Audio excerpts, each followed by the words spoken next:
Soy Factos Root. Te comparto hechos y misterios sorprendentes. Desaparecieron como si la Tierra se los hubiera tragado, sin rastro ni explicación lógica. Algunos salieron de vacaciones, otros a cenar o solo pasaron por el aeropuerto y nunca regresaron. Relatos que estremecen, desapariciones inexplicables. Factos Root presenta las 10 más misteriosas, babe.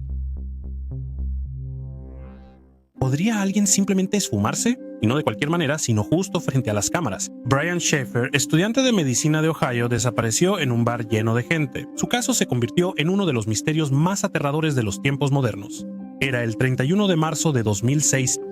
Brian Schaeffer, un estudiante de medicina de 27 años en la Universidad Estatal de Ohio, salió con su amigo Clint Florence a tomar unas copas. Fue después de una semana difícil de exámenes. Además, apenas unos días antes había perdido a su madre. La pareja visitó varios bares. En Columbus terminaron la noche en el popular Aglituna Saluna, ubicado en el segundo piso de un centro comercial. Las cámaras de seguridad grabaron a Brian entrando al bar después de la 1 con Clint y Meredith Ridova. Los tres estaban ligeramente ebrios, pero no había indicios de que ocurriera algo preocupante. Clint y Meredith afirman que perdieron de vista a Brian dentro del bar. Al no encontrarlo, creyeron que Brian tomó un taxi, pero nunca llegó a casa. Y lo más inquietante es que las cámaras nunca lo grabaron saliendo del bar. La policía obtuvo rápido acceso a las grabaciones de seguridad. En ellas se ve a Brian entrando, pero nunca saliendo. Los investigadores cuestionaban cómo alguien puede desaparecer en un sitio vigilado desde todos los ángulos. Solo había dos salidas disponibles, las escaleras donde había una cámara y la escalera de incendios. Estaba cerrada y solo se podía entrar por una puerta con llave. Ninguna cámara captó a Brian ni a nadie que se le pareciera saliendo del lugar. El bar, el edificio y alrededores fueron revisados sin resultado. No había señales de que Brian sufriera violencia en el bar, ni marcas físicas ni testigos. El caso rápidamente se volvió una sensación local. La gente especulaba: ¿huyó, se suicidó o fue secuestrado por alguien que conocía el lugar mejor que un visitante común? Clint Florence, amigo de Brian, se negó a hacerse el detector de mentiras. Esto causó sospechas, pero la policía nunca lo acusó. Alexis, la novia de Brian, intentó llamarlo durante días tras su desaparición. La llamada iba al buzón, pero días después el teléfono sonó. El operador confirmó que la llamada se conectó a través de una antena en la cercana ciudad de Hillard, pero probablemente se trató de un error. Eso indica que el teléfono estaba encendido o alguien movió las cosas de Brian. Con los años surgieron teorías como que huyó a otro estado o país, tenía una vida secreta o fue víctima de un atacante con acceso a áreas técnicas del edificio. Brian Schaeffer sigue desaparecido, casi 20 años ya. Su padre murió en 2008 en un trágico accidente sin haber conocido la verdad. Su hermano Derek vivió años con esperanza, pero ahora admite que se resigna a lo peor. El video sigue, solo te pido que te suscribas, des like y compartas. En segundos continuamos. El factor devorador aún no termina. En octubre de 1978, el joven piloto australiano Frederick Valentich voló de Melbourne a la isla King. Nunca llegó. Sus últimas palabras fueron: "Ese avión extraño está sobre mí otra vez. No es un avión". Después, 19 segundos de estática. Nadie lo ha visto desde entonces. 21. El 21 de octubre de 1978, a las 18:19, Frederick Valentich partió del aeropuerto de Moorabbin hacia Isla King. El vuelo duraría 3 horas con clima ideal. A las 19:00 se reportó cerca de Cabo Otway. Hasta entonces todo estaba bien. A las 19:06 Valentich informó que una aeronave desconocida pasó sobre él a gran velocidad. Era metálico con 4 luces brillantes. Poco después reapareció y rodeó su avión. Frederick vio luces verdes, una superficie brillante y forma alargada. Sintió que jugaban con él. Valentich reportó fallas en el motor, pero siguió hacia la isla King. A las 19:12 envió su último mensaje: "Ese extraño avión volvió a estar sobre mí. Flota. No es un avión". Luego hubo 19 segundos de estática, después silencio. Se inició una búsqueda masiva. Después de 4 días fue terminada. Hallaron una mancha de aceite cerca del faro de Cabo Otway, pero no era del avión. Nunca hallaron restos. El plomero Roy Manifold afirmó que fotografió un objeto saliendo del mar en el momento del vuelo de Valentich. Otros testigos vieron luces inusuales en el cielo. Varios describieron una luz verde flotando sobre una avioneta. La versión oficial habla de un probable accidente y desorientación del piloto. La mezcla de testimonios, comunicación por radio y falta de restos hace que este sea uno de los casos aéreos más misteriosos en la historia de Australia. La frase final de Valentich aún resuena: "No es un avión". Podría ser un trágico error de un joven piloto o un contacto real con un objeto volador no identificado. Lars Mittank era un joven alemán común de la ciudad de Itzehoe. Tenía novia, trabajaba en una planta eléctrica, no tenía antecedentes de drogas ni problemas psicológicos. En verano de 2014 viajó al extranjero por primera vez con amigos al resort Zlatepieski en Bulgaria. No sabía que no regresaría a casa.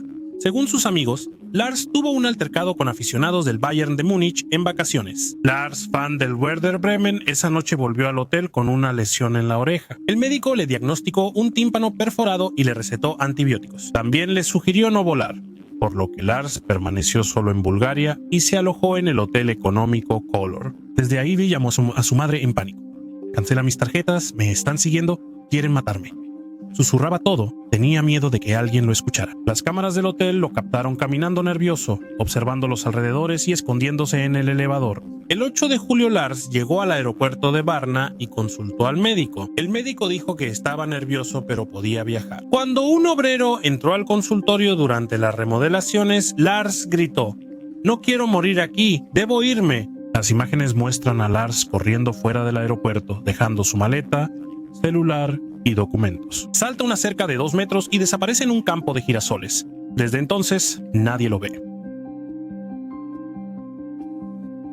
Colapso psicológico por antibióticos o lesión, persecución real, intento de asesinato, mafia involucrada o huida ante amenaza desconocida. Tras más de 10 años, Lars Mittank sigue desaparecido.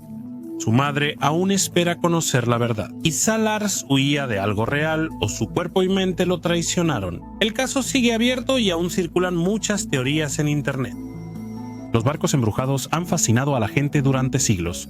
Sus leyendas navegan por el mar igual que las olas que los engulleron. De todas estas historias, hay una que aún asusta a historiadores y marineros: Mary Celeste. Vamos a ver el caso real de un barco que fue encontrado abandonado, sin señales de violencia, sin tripulación, pero con muchas preguntas. Es 5 de diciembre de 1872. El barco británico Dei Gracia cruza el Atlántico cuando su tripulación observa algo inusual. En el horizonte se balancea el Mary Celeste con velas delanteras rasgadas, pero aún navegando como si algo lo guiara. El capitán David Morehouse y sus hombres subieron a bordo y descubrieron algo inquietante. El barco estaba abandonado, pero sin daños. Su carga de 1.700 barriles de alcohol industrial casi intacta. Solo faltaban 9 barriles. Las pertenencias personales de la tripulación seguían en su lugar y había comida y agua para 6 meses todavía a bordo. La última entrada en el diario de a bordo tenía solo 10 días. Era antigua, pero lo más importante, faltaba el bote salvavidas. Junto a él, 10 personas, incluido el capitán Benjamin Briggs, su esposa Sarah y su hija Sophie de 2 años, desaparecieron. Las primeras teorías giraban en torno a piratas o un motín, pero no había señales de violencia ni objetos de valor robados. El capitán Briggs era respetado y experimentado. Una teoría fuerte dice que la tripulación temía una explosión por los vapores de alcohol en la bodega. Quizás intentaron abandonar el barco temporalmente y el bote salvavidas se perdió. No hay señales de incendio, explosión o pánico. El barco estaba en buen estado. Si escaparon, ¿por qué no volvieron? Desde su rescate, la Mary Celeste fue rodeada de rumores. Testigos afirmaron que sentían una presencia extraña a bordo.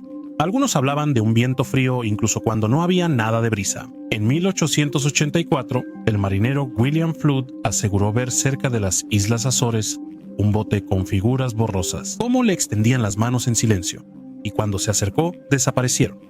Otros capitanes informaron haber visto al Mary Celeste de nuevo en el mar. Flotando como un fantasma, el barco desapareció en la niebla al acercarse. Tras ser rescatado, el Mary Celeste fue vendido y continuó navegando, pero sus nuevas tripulaciones sufrieron accidentes y desgracias. En 1885, el capitán Gilman Parker la hundió cerca de Haití para un fraude de seguros. Dicen que antes confesó sentir algo extraño en el barco, como si no estuviera solo. El Mary Celeste se convirtió en un barco al que todos le tenían miedo y que nadie quería. ¿Qué fue lo que realmente pasó a bordo del Mary Celeste? Nadie lo sabe. Tal vez fue un accidente, un error humano o algo más. Aún no tenemos respuestas y eso hace este caso tan aterrador. No es solo sobre una desaparición. Relata cómo algo tan tangible como la tripulación, el bote y las vidas puede desvanecerse como humo. ¿Cómo puede el océano parecer tranquilo y ocultar algo inexplicable? 24 de noviembre de 1971. La víspera de Acción de Gracias, un hombre callado y de traje sube a un avión en Portland. Su nombre, Dan Cooper, pero pronto todos conocerán su nombre mal escrito. D. B. Cooper. El vuelo 305 de Northwest Orient iba a Seattle. Cooper, vestido con traje y corbata negra, se sentó en el último asiento y pidió una bebida. Tras despegar, Cooper dio una nota a la azafata. Tengo una bomba. Mostró cables, batería y cilindros rojos en su maletín. ¿Qué pide? 4 paracaídas y $200,000 en billetes de 20. Al aterrizar en Seattle, liberó a los 36 pasajeros y mantuvo a la tripulación. El avión recargó combustible y voló a México. Alrededor de las 8 de la noche, en algún lugar sobre los bosques cerca de Ariel, estado de Washington, Cooper bajó las escaleras traseras del avión. Con 2 paracaídas, de los cuales uno era de entrenamiento y no funcionaba, saltó del avión en la oscuridad con un maletín lleno de dinero. Así inició la leyenda. El FBI nombró la operación Noriac y lanzó la mayor búsqueda en la historia de secuestros de aviones. Los investigadores revisaron a más de 800 sospechosos. Uno de ellos fue Richard Floyd McCoy. Cometió un secuestro similar meses antes, pero lo descartaron porque no coincidía con los testigos. McCoy escapó de prisión y murió en un tiroteo.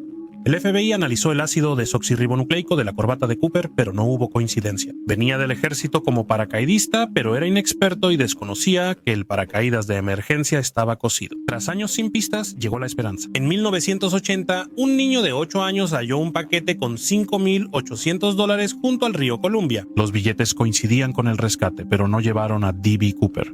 Se hallaron a 32 kilómetros de Ariel. Todavía no sabemos cómo llegaron ahí.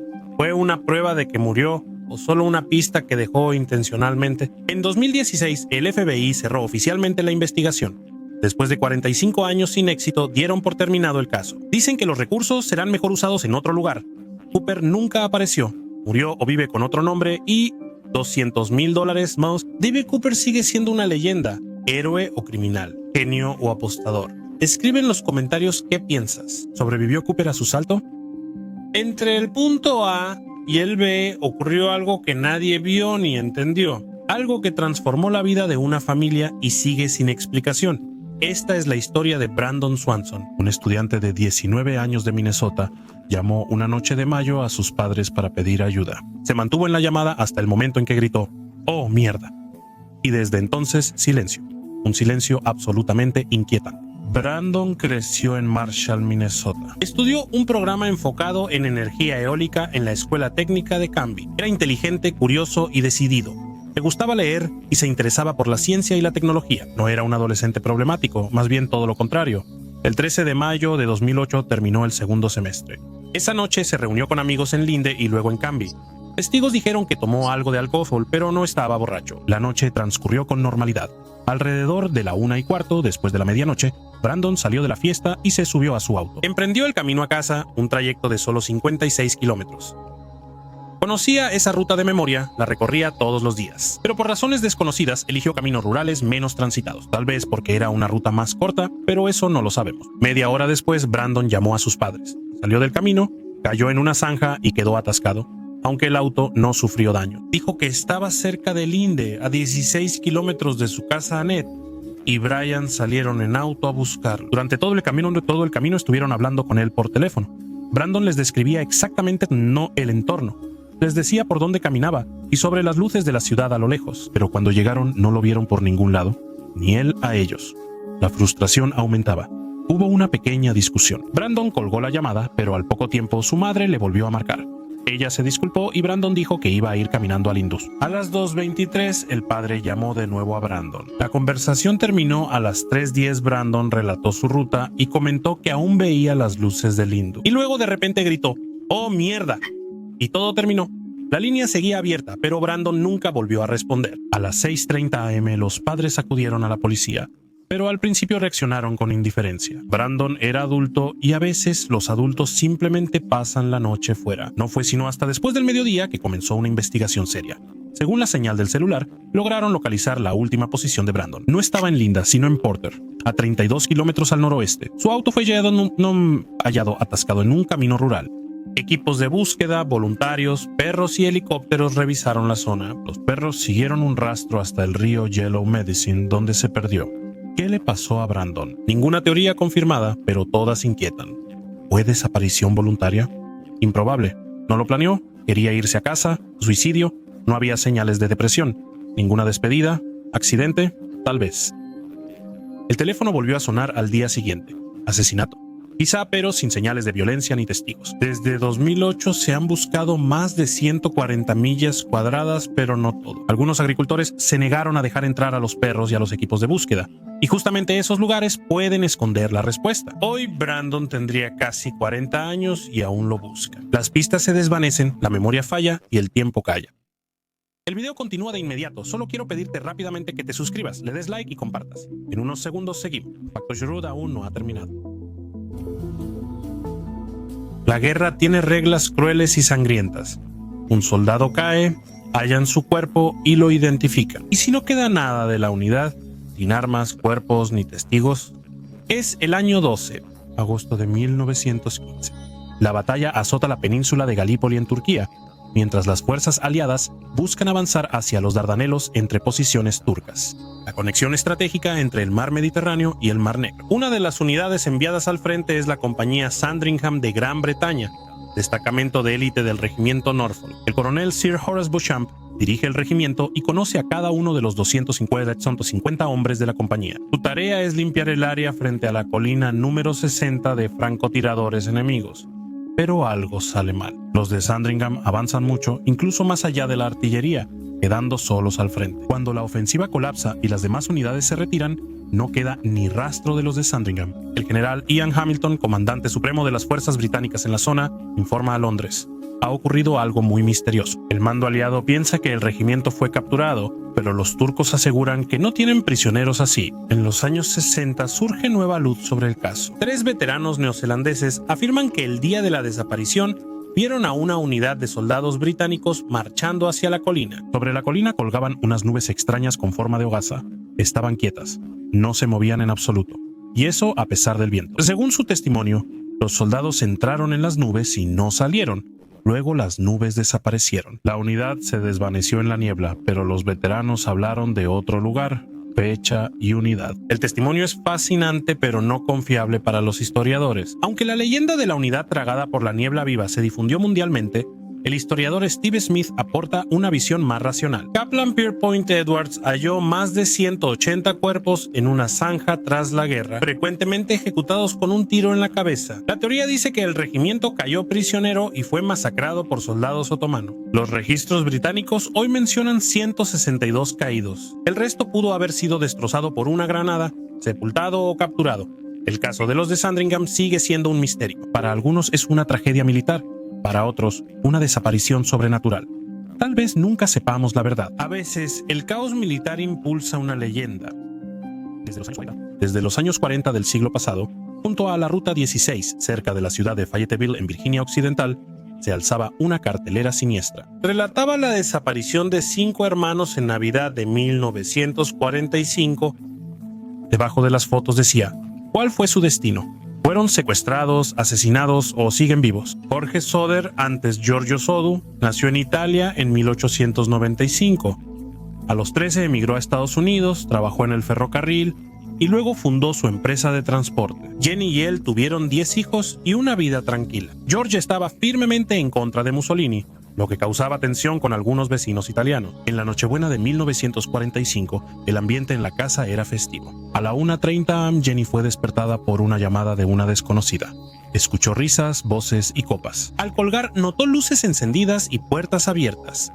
Media hora después, el humo la despertó. Jorge rompió la ventana, se cortó la mano y trató de salvar a los niños, pero todas las salidas estaban bloqueadas. La escalera se perdió, los camiones no arrancaron y el agua se congeló. Los bomberos llegaron a las 8 a.m. Nunca hallaron el cuerpo de uno de los 5 niños. Los investigadores dijeron que el fuego pudo convertirlos en cenizas. La madre Jenny no lo creía. Hacía experimentos con fuego, siempre quedaba algo. Algunos objetos de la casa se conservaron parcialmente intactos. También pasaron cosas extrañas antes y después del incendio. El hombre advirtió sobre instalaciones eléctricas peligrosas antes del incendio. Un extraño agente de seguros amenazó con fuego. Otros extranjeros vigilaban a los niños cuando regresaban de la escuela. Una llamada telefónica a medianoche fue silenciosa. Algunos testigos afirmaron haber visto a los niños en un auto durante el incendio o en un hotel con un grupo italiano. Jorge y Jenny contrataron a un detective y descubrieron que quien los amenazó estaba en el jurado del accidente. En 1967, Jenny recibió una carta anónima de Kentucky con la foto de un joven. La familia creía que era su Luis. El detective enviado a investigar la pista no volvió a comunicarse. Jenny usó un vestido negro hasta el final de su vida. Jorge murió en 1969 sin respuesta. El cartel estuvo junto a la Ruta 16 hasta los años 80. Silvia, la menor, creyó hasta el final que sus hermanos seguían vivos. ¿Qué pasó realmente en la noche de Navidad de 1945?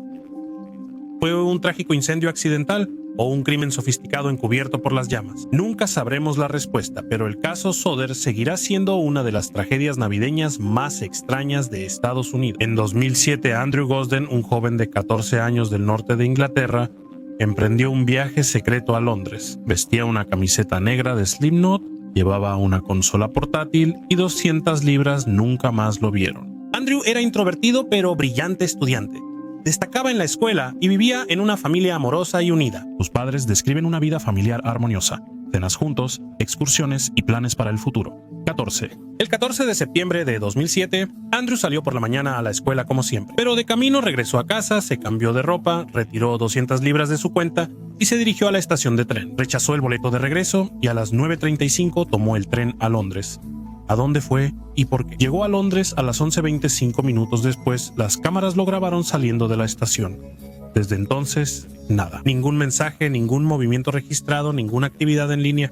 Estas son las últimas imágenes de Andrew Gosden, que lo muestran saliendo de la estación de tren King's Cross en Londres. ¿Planeaba encontrarse con alguien que conoció en línea? ¿Buscaba independencia? Algunos creen que quería empezar una nueva vida. La familia duda si buscaba libertad o aventura espontáneamente, como su hermana al buscar experiencia laboral. No hay pruebas de que Andrés haya planeado algo en internet. La policía no encontró correos electrónicos ni rastros de que Andrés hubiera creado un perfil en redes sociales. Algunos creen que pudo haber ido a Londres por un concierto de música o un museo, pero nada de eso se ha confirmado. En 2021, la policía arrestó a 2 hombres bajo sospecha de secuestro y trata de personas. Analizaron sus dispositivos electrónicos y, tras una investigación exhaustiva, los liberaron al no tener relación con el caso. La policía sigue pidiendo ayuda al público. Kevin Gosden describe años de ansiedad, depresión y frustración. En el blog Ayúdanos a encontrar a Andrew, relata el dolor vivido por la familia durante 16 años. La desaparición de nuestro hijo dejó un vacío imposible de llenar.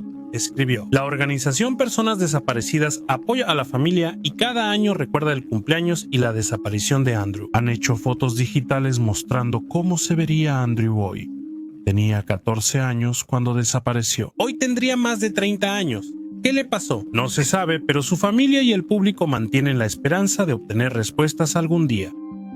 En junio de 1937, Amelia Earhart se preparó en su Lockheed Electra para ser la primera mujer en volar alrededor del mundo. Era decidida, famosa y valiente.